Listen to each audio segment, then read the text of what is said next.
Thank you.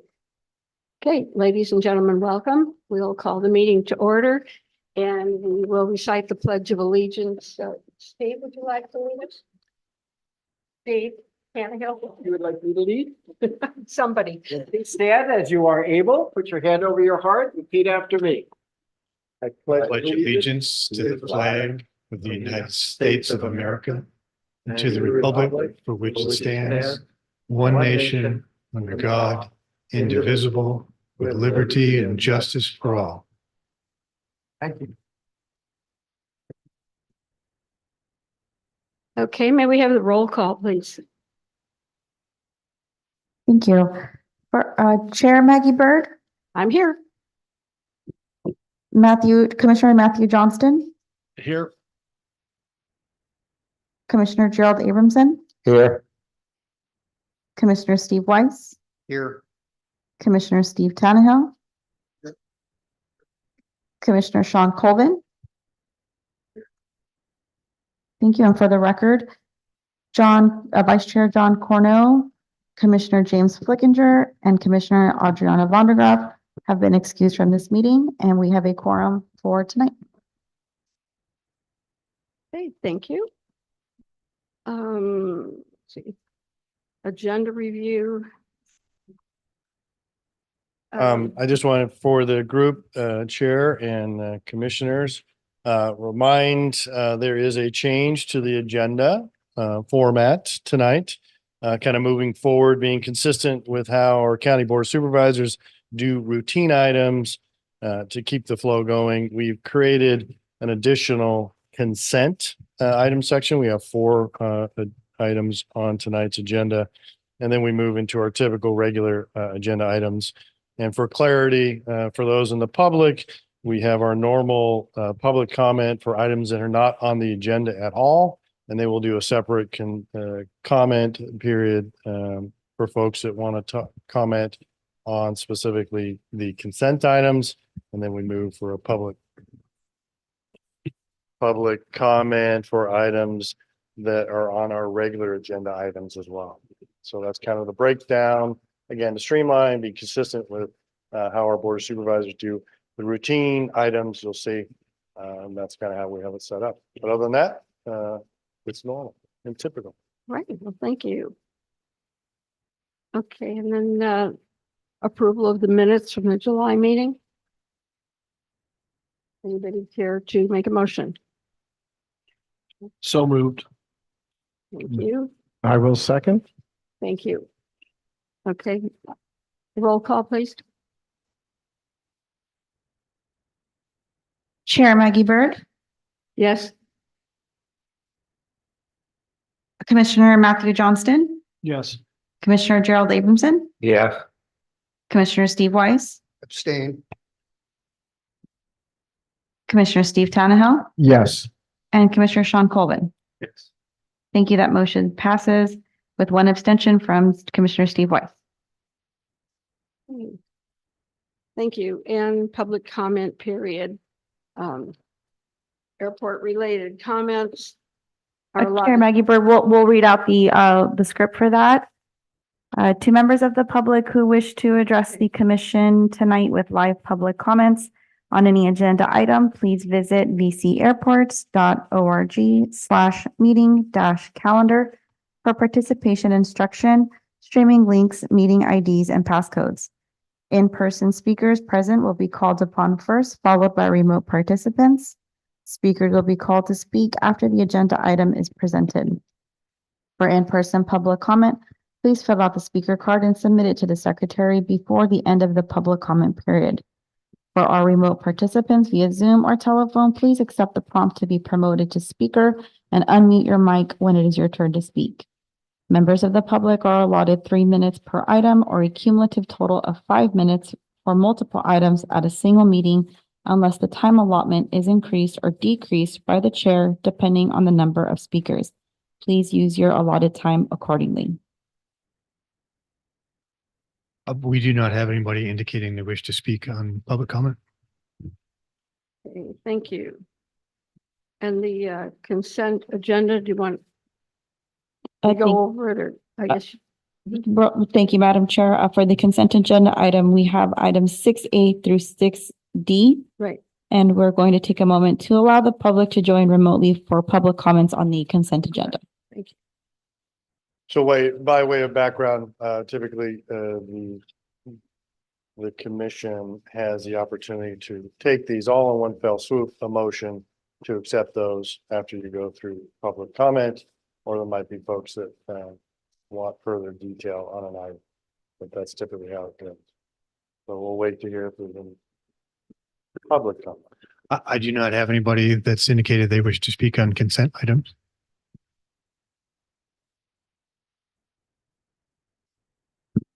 Thank you, Madam Chair. And we have anyone here that wants to speak on any of the items? Well, Okay, I would just say I'm happy to see the consent. I'm seeing it in other boards I've been on. I think it's a great. That said, the way I've always seen it work is the first order of business is whether anybody wants to pull something off consent for separate consideration. I presume that's the protocol we should follow. Okay. So with that said, I would like to take item 6B and 6D off the consent for separate consideration.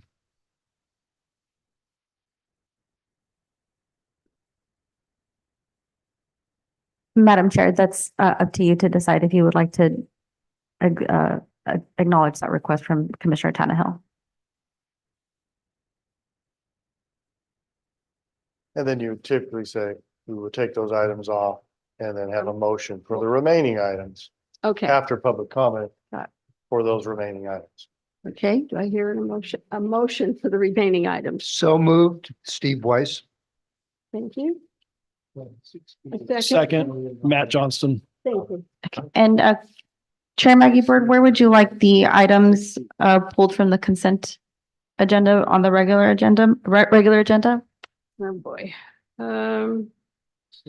That would be normal practice. yes. Yeah, no, I understand. I'm trying to figure out where.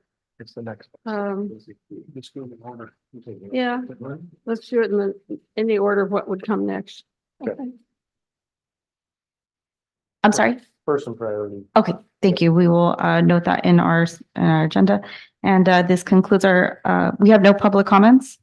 And Correct. correct. So this concludes our public comments and I got the motion and second.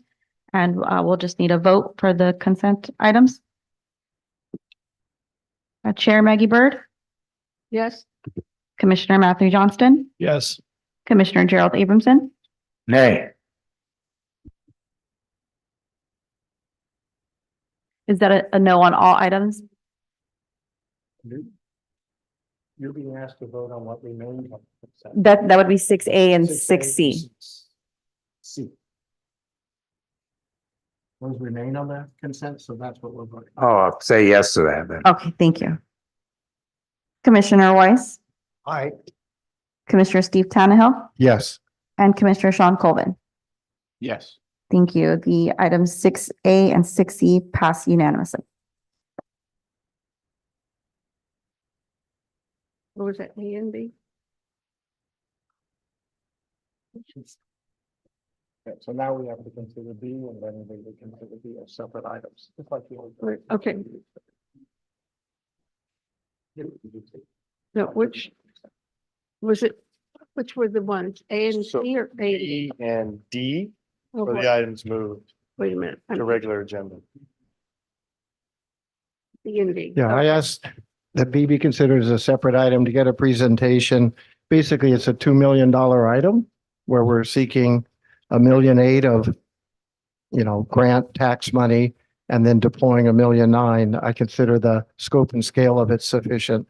We should consider it separately. So, Madam Chair, we are on the regular agenda now. So anyone with comments, public comments for 6B or 6A can now be heard after during this portion of the agenda. So I'll start with the first item, move into first regular agenda item now becomes B.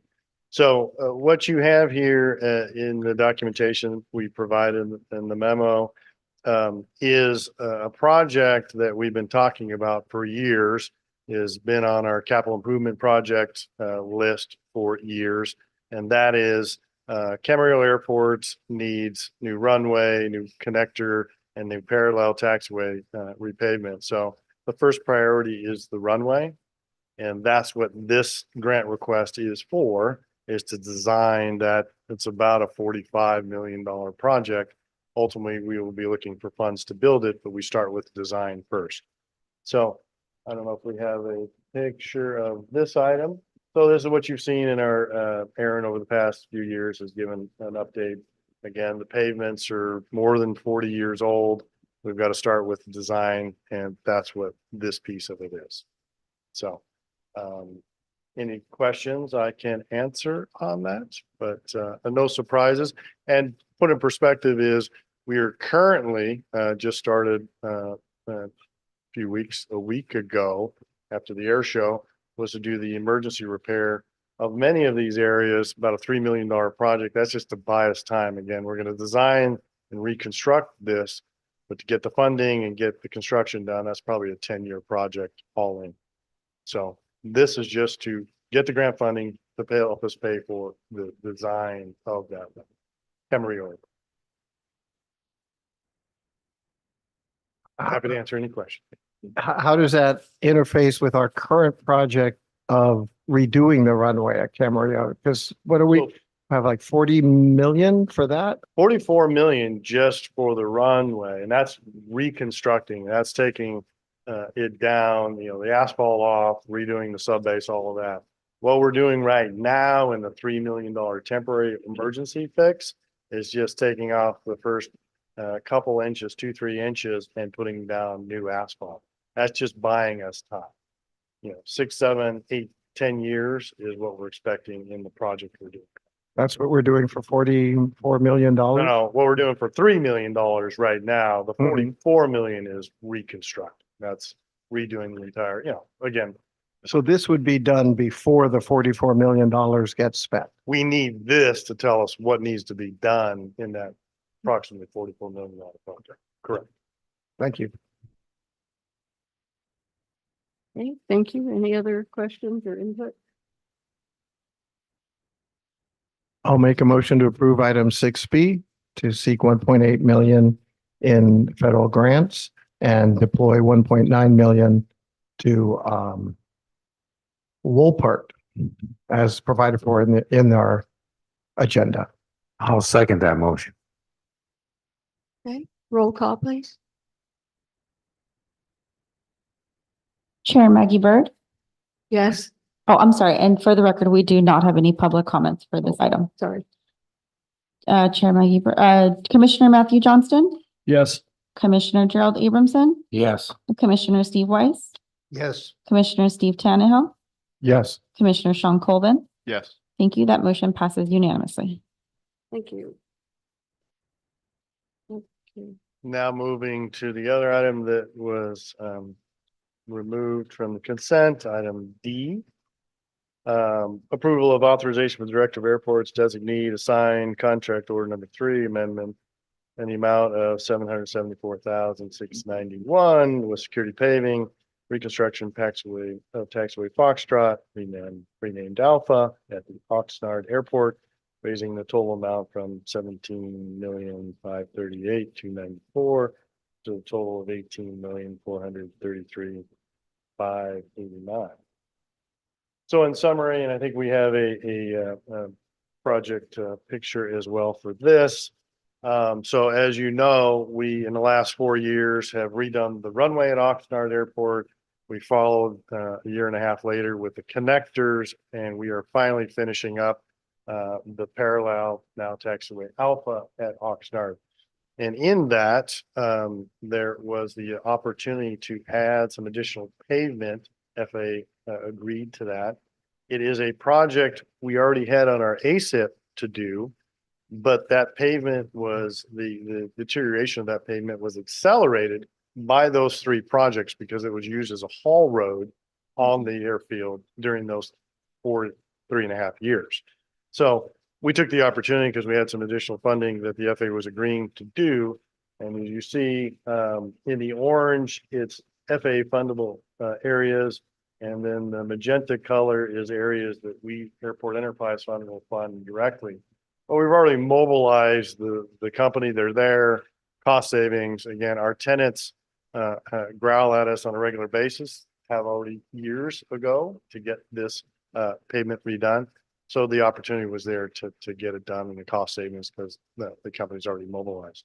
And the FAA was willing to use some additional funding to help us pay this. Again, accelerated by the damage by the trucks that were moving along the asphalt and subbase and other things on the airfield.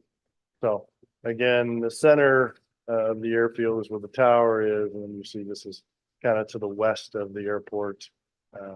The orange, fundable by the FAA, about $513,000. Magenta area, our share, airport enterprise, about $261,000. So timing was great. Again, this was pavement that we would be doing in the near future anyways. The opportunity was there. So that's kind of what you see in this proposal. That's interesting, but there was no thought ahead of time about the hauling, compromising the pavement. Again, we usually have written into our contract some repair for, this was just accelerated the whole area. Again, already on our ASIP to be handled. Okay, It just made sense that we had some cost savings and additional funding that the FAA agreed to. We took that opportunity. okay, thank you.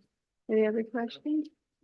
So was it due to the trucks that are doing the work, or was it something that was just there and you saw the opportunity to get it funded? All of those. All of the above? Again, it was already on our ASIP to be handled in future years.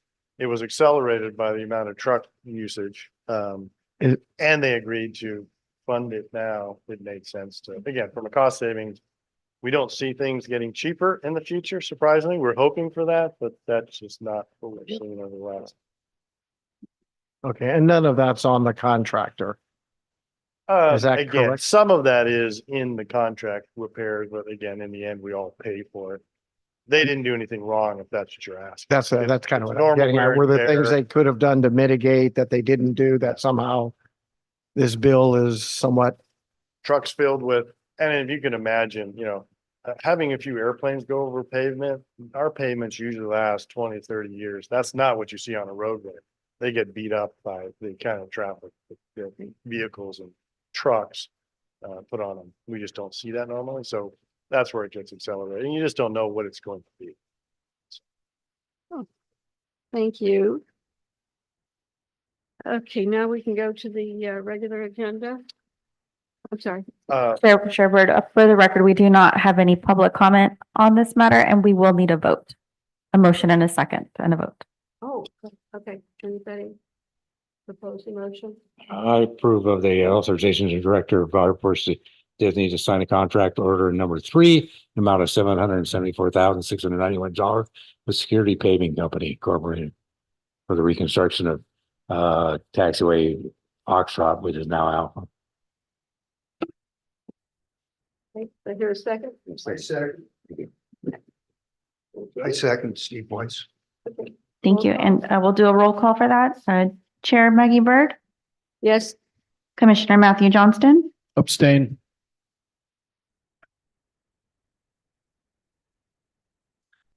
Commissioner Gerald Abramson, Yes. Commissioner Steve Weiss, Aye. Commissioner Steve Tannehill, Yes. Commissioner Sean Colvin. Yes. Thank you. That motion passes with one abstention from Commissioner Matthew Johnston. okay, thank you. Now we go to the regular agenda. The subject, approval and award of consultant services contract to Kaufman Associates, Inc. in the lump sum amount of $268,400 for approach and procedure analysis and implementation if needed at Camarillo Airport, authorization for the Director of Airports or his designee to sign subject contract. Good evening, Madam Chair and members of the commission. I'm Dave Nafee, Deputy Director of Administration. And I just wanted to present this item really quickly. This is following up on a presentation that Director Fayos made in July relative to one of the items that we expect to be recommended by the noise compatibility program. which is an element of the Part 150 program, Part 150 study that we're conducting at Camarillo Airport. And this would be for the noise, for the approach and procedure analysis. So we'll do just a little quick summary of what the staff recommendation is. On August 1st, 3 firms were invited to present their qualifications for conducting an approach and procedure analysis. And we impaneled a 5-member group of stakeholders to help us make that decision. It included a member of the Old Town neighborhood, a corporate chief pilot that's based here at Camarillo, a GA pilot based at Oxnard. But that person is also, pardon me, I made a mistake there. It's a Oxnard Airport Authority member, the manager of the Oxnard Airport Control Tower, and then I'm myself, so a member of the staff. There was a unanimous decision after deliberation, consideration of all 3 presentations that we received. And that was to go forward with Kaufman Associates along with Lean Engineering as their chief teaming partner. And so staff is recommending approval of that contract tonight. Just as a review, what we were looking to achieve here is looking at these. And could you take the slides full real quick? Great.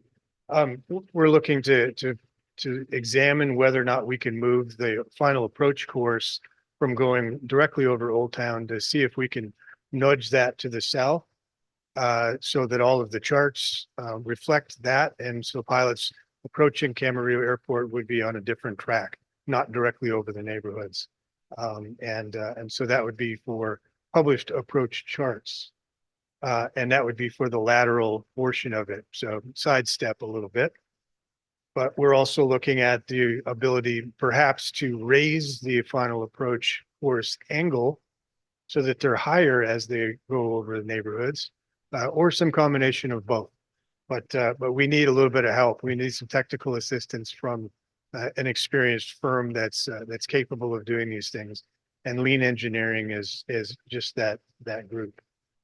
Just to highlight some of the complexity of it, we are depicting the final approach courses into both Camarillo and into Point Magoo.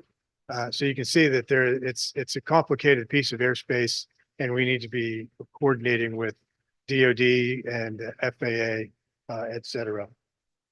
And so what the key project elements are is to examine all the different flight procedures that exist and see whether or not there's some benefits to be gained from making adjustments to them, doing the coordination with DoD and FAA, and preparing new draft flight procedures that could be brought to FAA for their consideration and approval, prepare visual aids and help us with communicating these changes to the public, and then assisting in the implementation of the new procedures by ushering them through the instrument flight procedure gateway, which is really that's the pipeline that FAA brings all of their new charts and procedures through. And it can be a lengthy process, several years. So we're looking to shorten that just as much as we possibly can. In addition to the instrument flight procedures, we're also looking at visual approach charts. So this would be, so if the weather's good and the pilots can see where they're going, they have different visual cues that they can use to navigate toward the airport visually. If it's in a chart, then that can be assigned by the approach controller and accepted by the pilot, and then they fly those courses instead of just bombing right over the top of Old Town. So that's the hope, that's the goal. The takeaway of this is that design, approval, and publishing of the new modified charts takes years, 1 to 3 years, probably. Lean Engineering has the experience to usher all of these items through the design, acumen, the relationships with FAA and DoD. They're doing several projects of this type right now with the same people. So it just augments their workload with those same stakeholders. And Department of Airports is looking to shorten the time as much as possible and provide that reduction in noise exposure that these neighborhoods face. So we want to get started right away. So that's why we brought this recommendation to you, and happy to take any questions. This is mainly like for instrument approaches. In other words, Well, it's for all of the above. Yes. if you're not on an instrument approach, then are you gonna be doing this? Well, that would be the visual chart. You could be assigned the visual chart procedure. People So, have to know to look at a visual part procedure. And most VFR pilots don't look at that. Well, many times on a map that you've got the little, item that's flagged. So fly to that and then direct to the airport or something like that. So I would imagine that it would identify those kind of points. Well, I'm not gonna be serious to you. I've never seen anything Kinda like- in the airport tell me to Well, fly we- besides looking at the Oxnard- runway and going down, into it. In yeah, Oxnard, Yeah. they use the red barn, report the red barn or something like that. So those are. They'll have like flags, with the, areas, but sometimes you don't use that either, you go into something, cause say you see the golf course and you go, no. well, Yeah. here's what I would offer to that, Yeah. Commissioner. Is that these are going to be charts that are going to be in the hands of jet pilots. Yeah. So if they are coming in from a fix, 30 miles out, they're working with the approach controller. The approach controller will say, can you accept the, whatever it would be, the Channel Islands visual? And they says yes. And then they would pull up that chart. I actually in their see cockpit. that. Yes. Yeah, but yeah, as I noticed on the noise complaints and everything, it was mainly the jets that people were complaining about. I understand. It. Yeah, it was Yeah. it's all that So noise. what we have here is an example from Monterey Airport, and Lean Engineering assisted with the development of that procedure there. And it does work to relieve overflights of particular neighborhoods. So that's what we're after. Good. I understand. I'd like Thank to you. make a motion on item E as recommended. Do we have public comment? Anybody? Just check it. For the record, no, we do not have any public comments. I have a question too. Dave, it's in the package you gave us. It said that the noise compatibility plan, NCP, is likely to recommend this, that we look at this, and therefore we're getting a head start. What in the plan kicked that out? Why did that get?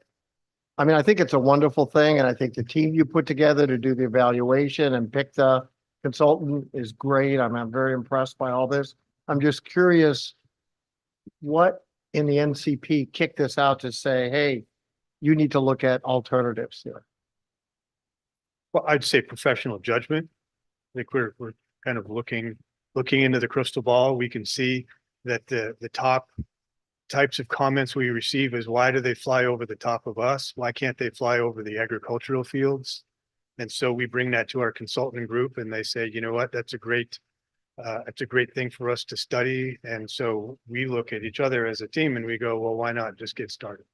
And in some presentations in the past, if I recall, there has been discussion about, how can we mitigate and, just, I think the whole fly friendly program and just trying to, live what we say we're doing. Right. To me, this is evidence, to the community and, that we're basically listening beyond just reports that are done on data and saying, hey, if there's ways in which we can reduce noise by altering away from the old town area and sidestep for different approaches, visual or instrument. So I think this is a very positive movement that we're No question. Okay. And to go to Mr. Tannehill's question and carry on what David mentioned.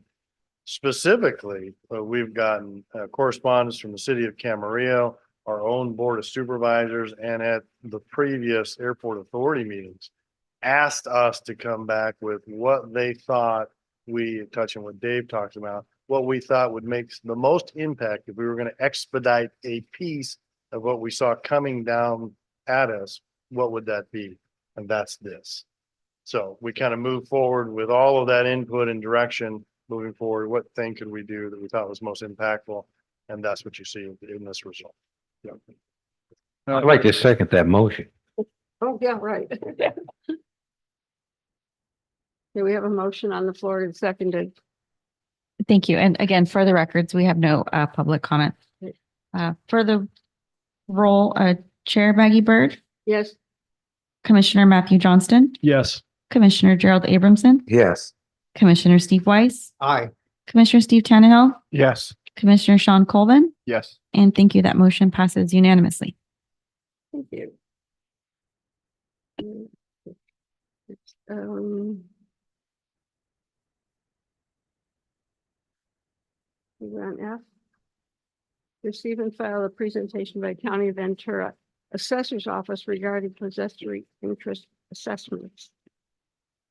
You're on. So Chair and Commissioners, Mhm. a little bit of background is, as you heard us talk about, I think over the last 8 years, we had been working towards a new private hangar agreement with our tenants at Oxnard and Camarillo. As you know, we wrapped that up early last year. There's a piece of that really wasn't talked about a lot is, there is a thing called possessor interest, and our experts here that we invited, the tax assessor Keith Taylor is here with his team, will give some detail. But those tenants pay possessor interest for controlling that property for a period of time. That's the tax bill they get for that hangar that they have with us. Well, part of the calculation, the team will go into detail, but is the term in which. So when we went from a month-to-month agreement to a 20-year agreement, that changed the calculation. And so a lot of our tenants between us and the tax assessor had a lot of questions about it. So we thought we would invite Keith and his team to kind of talk about it. So that's the background of this, why we suggested or we thought about inviting, and they graciously agreed to come. So Keith, thank you. Good evening, Chair Bird, members of the commission. My name is Keith Taylor. I'm the Ventura County Assessor. I brought with me tonight my Chief Deputy, Travis Ekema, and my Supervisor Appraiser, John Wallace, who's in charge of our possessory interest section.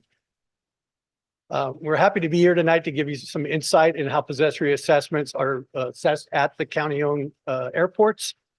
Basically, a possessory interest is assessed to either an individual or business that has a beneficial use of government-owned property, whether that is owned by the federal government, a state, city, county.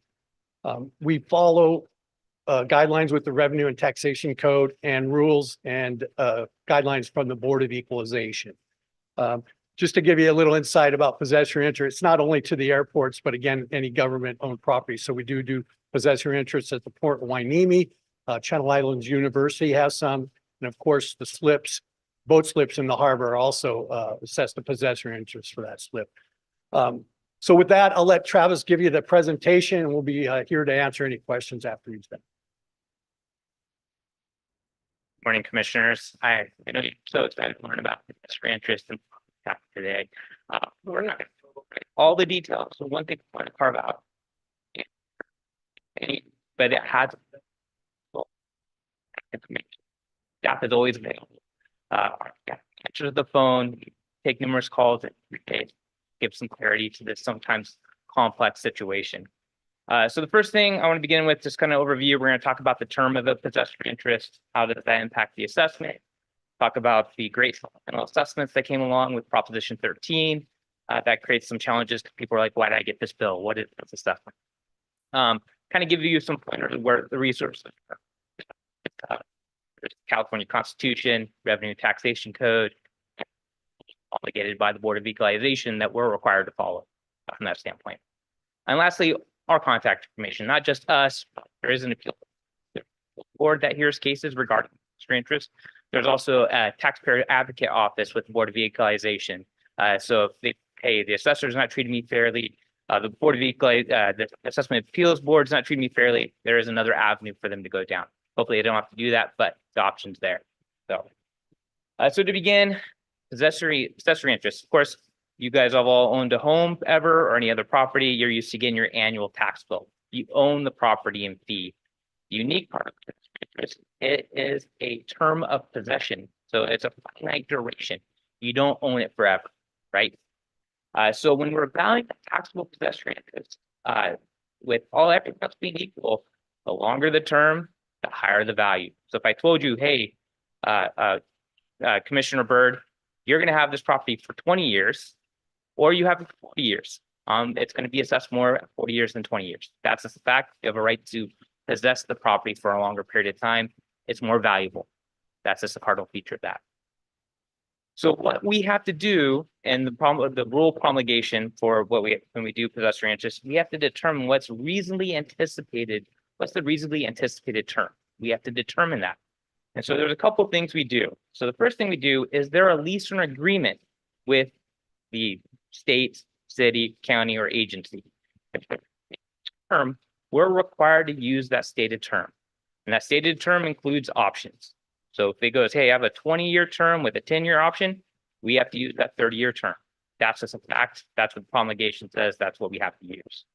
Now, of course, what we were talking about earlier, a lot of the tenants previously were on a month-to-month tenancy. So when there's a month-to-month tenancy, it requires an analysis by our office, and we'd have to analyze what is a typical holding period for this type of possession. And so, of course, through the years, we would do various analysis. How long what's the turnover rate of a tenant-owned hangar in this case? We had previously 10 years. We've done other analysis where it does differ from time to time, but 10 years has been kind of our holding pattern for the last 15 years, I would say. But with the new stated term of 20 years, that's why we're using a 20-year term at this time. If they ever change to 25 or 30 years terms, that's the term we're required to use. And I did put the rule there, Rule 21D, subsection 1. That's one of the rules that we're required to use when we're assessing property. The next fun thing, supplemental assessments. So whenever a property undergoes a change of ownership, and of course, possessory interest is not a typical change of ownership, but like I was stating earlier, when you buy a property, we have to immediately now reassess, because under Proposition 13, we don't reassess every year. We only reassess when there's been a change of ownership. So whenever a possessory interest is created, it is now considered a change of ownership. So we have to now reassess. Okay. A couple concerns that come up with possessory interest. One of the concerns is, well, what happened? Possessory interest when it begins. And sometimes you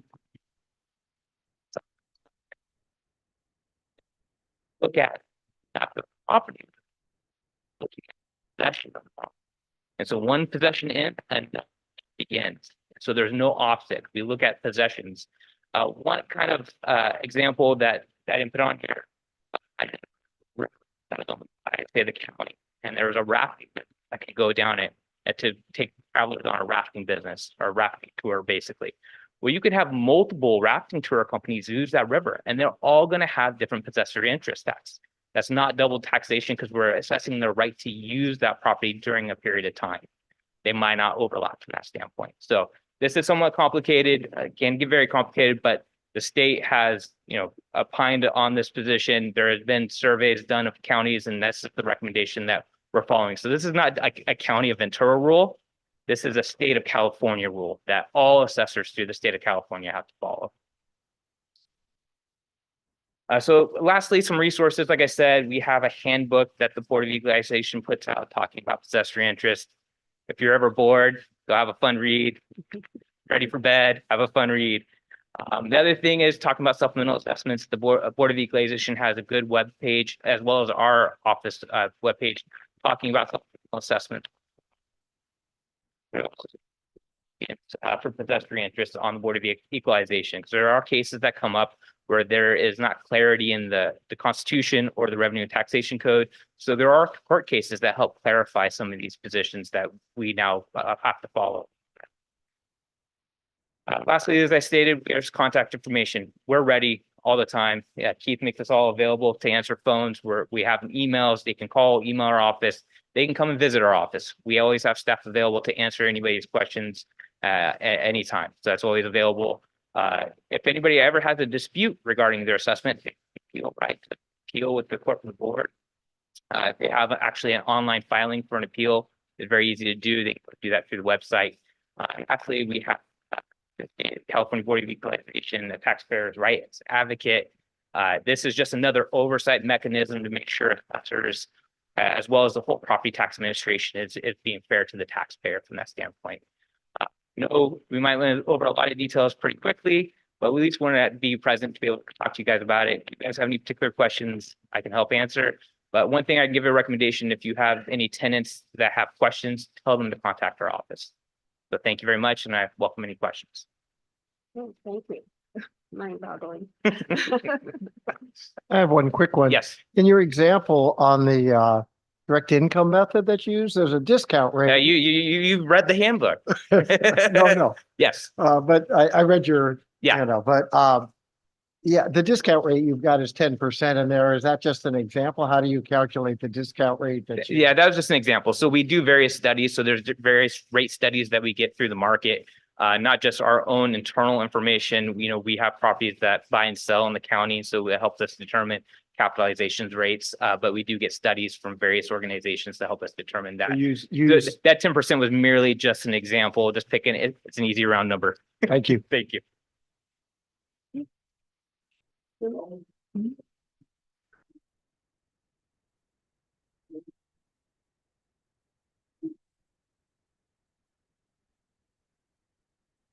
So that's why we use the income method. So of course, as you state, we have the market method, we do comparable sales.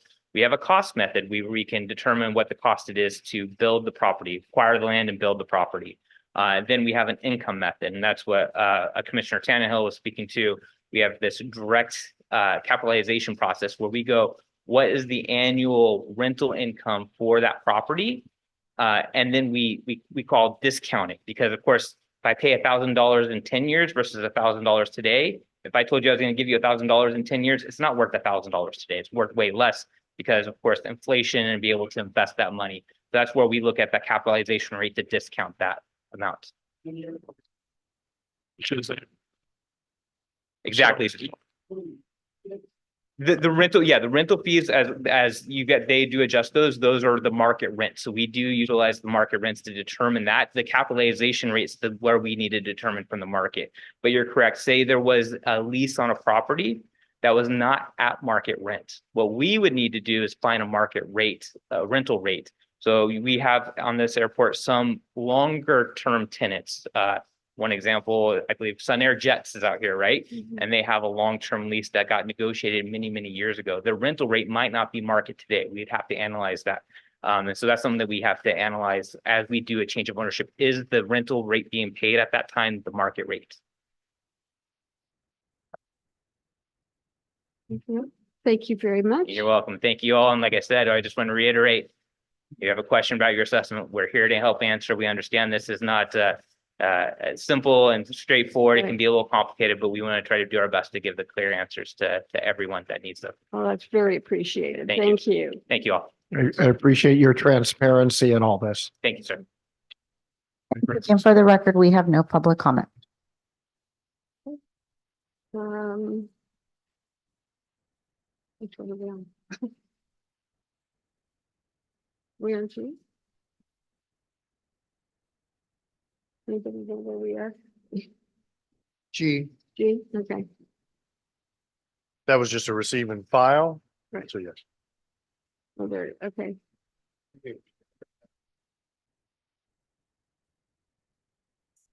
Item G.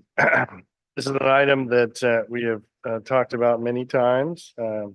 Our partnership with the University of Alaska Fairbanks on their Pan Pacific UAS test site. We're asking that this commission adopt our recommendation, which is authorize myself, designee, to sign a master agreement with between Ventura County and University of Alaska Fairbanks, and also to authorize task order University of Alaska Fairbanks to not exceed $53,691.48 to basically develop a flight test area over Oxnard, Camarillo, and all the way up along the coast. So I do have a map here. So first of all, the master agreement. We already, if you remember, 2 years ago, the county signed a master agreement with the University of Fairbanks. So this is just an updated new language master agreement, our partnership. Again, the partnership is University of Alaska Fairbanks team, there's about 15 in their staff, handle those new entities that need approval to operate in federal airspace. They help. Keith has a new aircraft.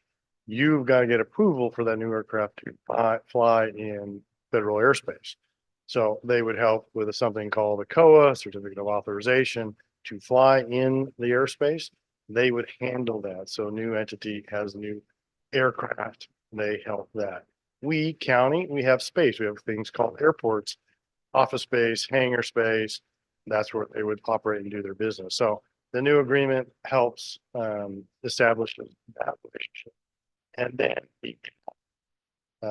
that we're looking to get approval to do is to create, in my opinion, I think the largest civilian test space in California along the coast. So basically our two airports in the yellow area, you see Camarillo to the right, Oxnard to the left in yellow. And then you move up the coast just short of Santa Barbara.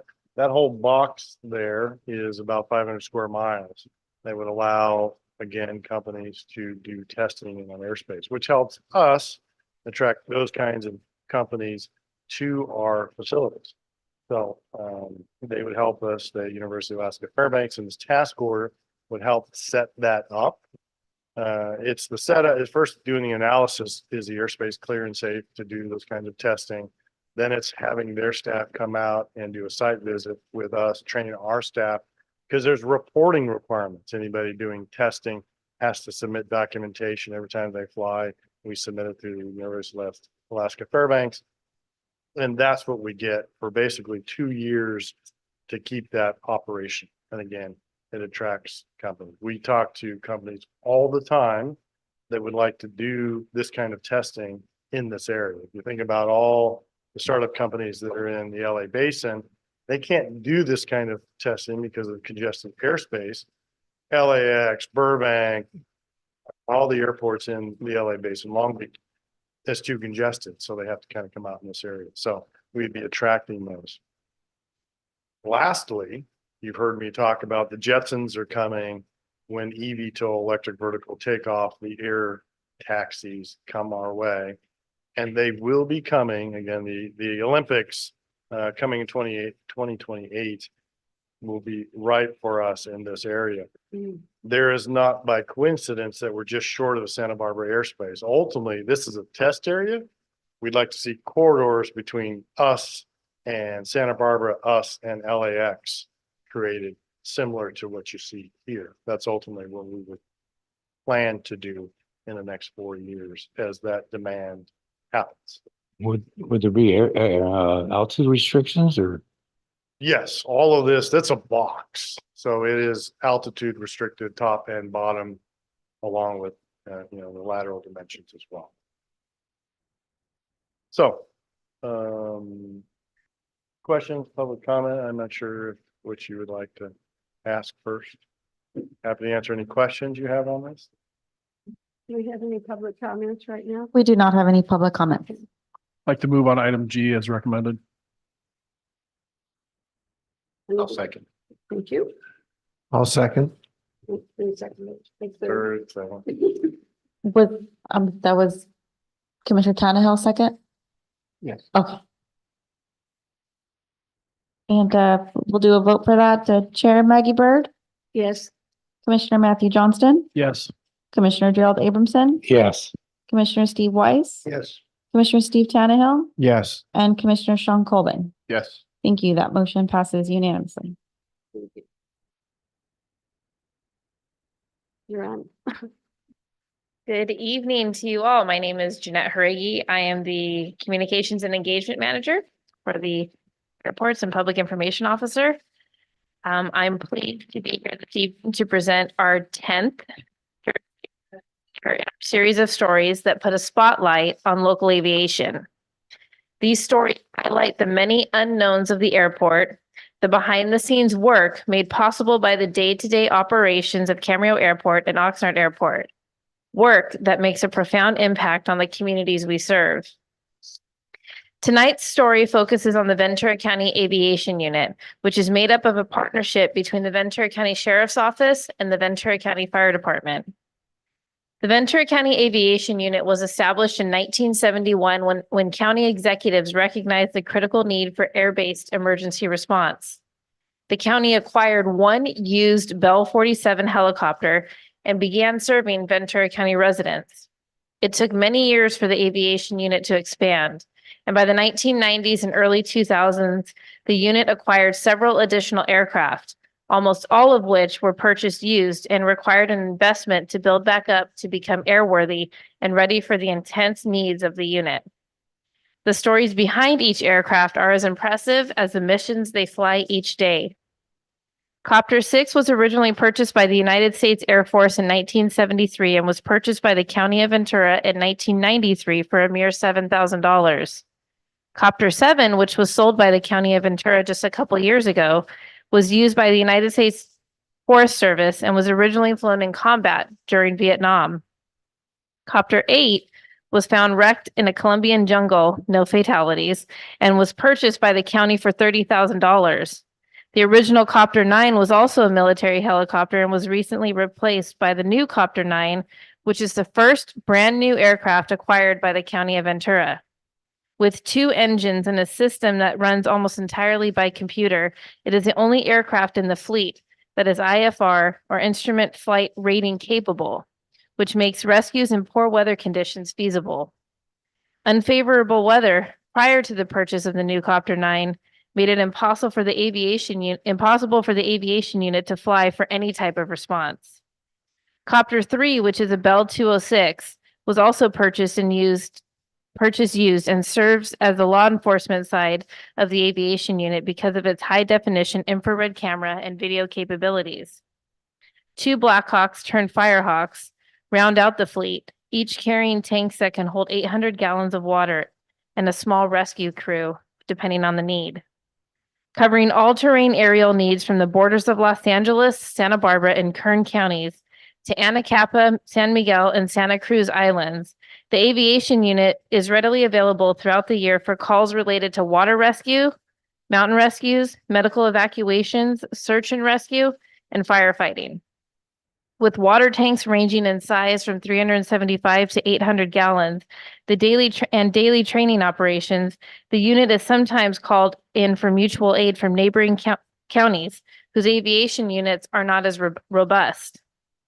Vehicle accidents off of Pacific Coast Highway or the most rural parts of Highway 126 can receive a much quicker response because of the aviation unit's capabilities.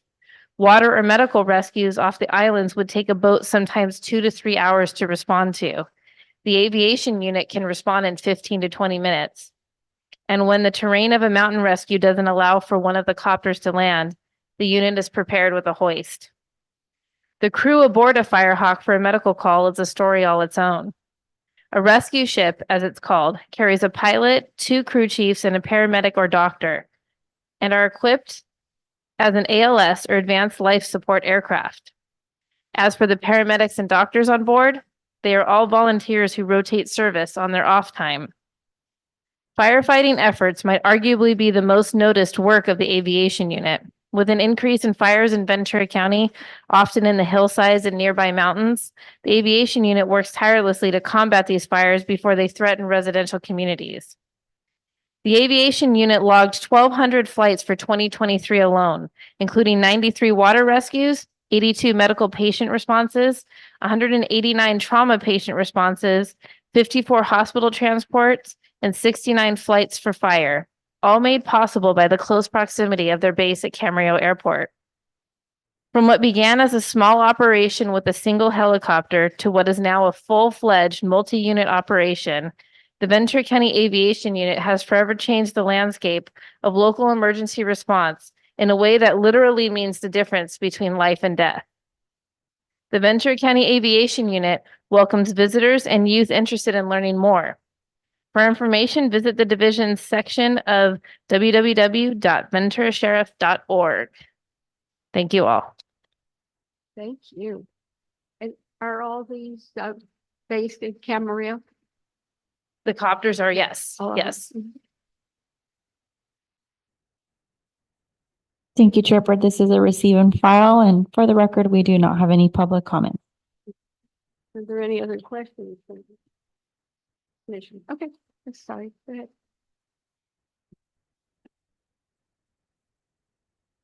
And we are here at the final director's report item. Mhm. I have a few items I wanted to share.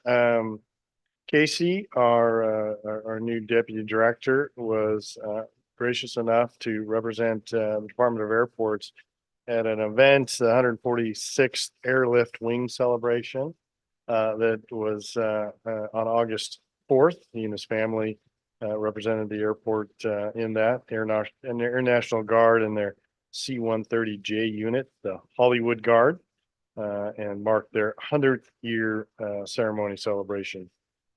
Great, rich history. Port Hueneme and the county summer tours, they actually came both on July 17th. So we had the executive team from Port Hueneme in the center picture there, and our airport staff taking a look at the airport CEO and president there next to Dave Napey on the left.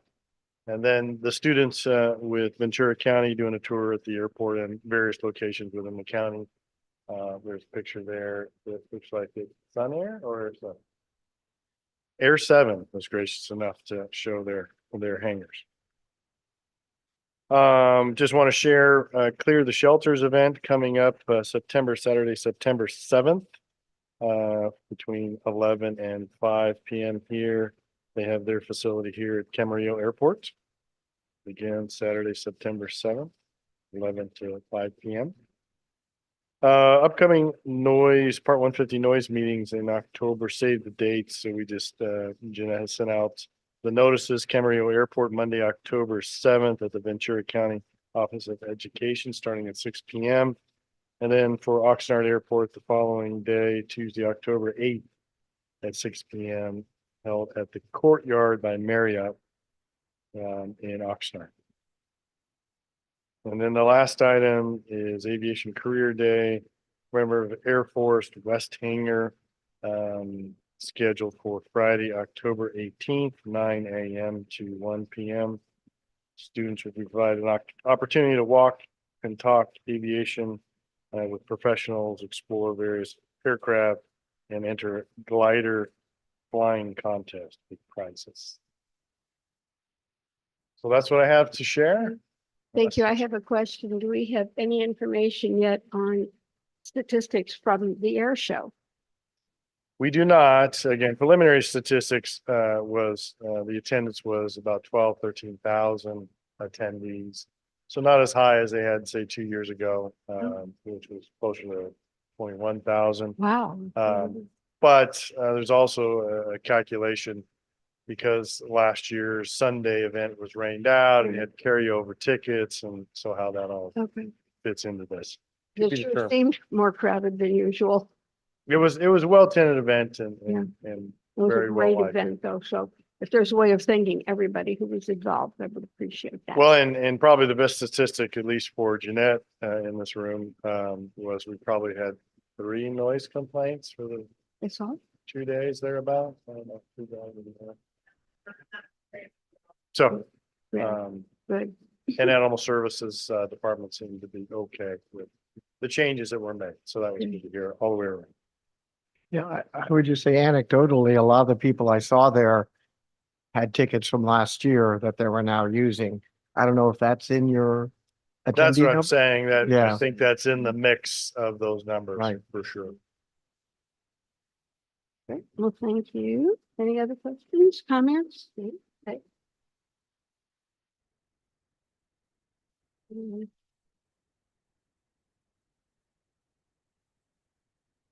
Okay, any comments on the correspondence or questions on anything? All right. I got a question that the tax presentation, that was because of the people that own the hangars getting a higher tax bill? Is that what that was about?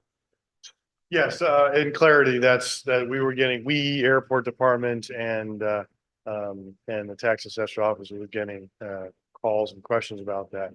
An important point that was not raised is the possessory interest tax None of that comes to the airport enterprise fund. That's an important fact to know.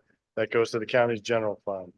So we airport department don't see any of those taxes that come down.